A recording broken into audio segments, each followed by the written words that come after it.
let's move on to level 2. This is level 2. We're adding the first note, the second note, the third note, fourth note in the right hand. We have 4 new notes in the right hand. The left hand is the same. Now, as I do these exercises, here's a tip. I'm going to show you how I read the music before I start playing, okay?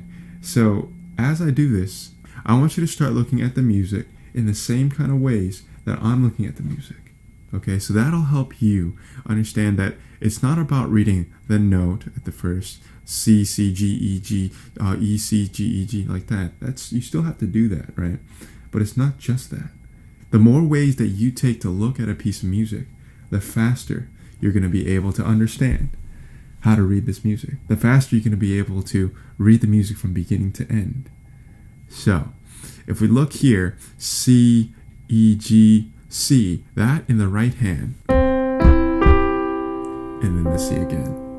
That in the right hand is a C major chord. And these 4 notes we're going to play alongside what we just learned in the pattern. So we pretty much broke this down from the left hand. This is an Alberti bass. That's covered. Great. We already know how to do that.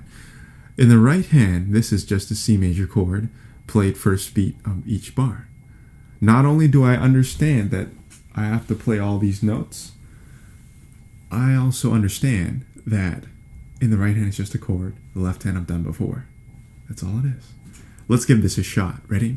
From the beginning, 3 and 4 and 1 and 2 and 3 and 4 and 1 and 2 and 3 and 4 and 1 and 2 and 3 and 4 and 1 and 2 and 3 and 4 and...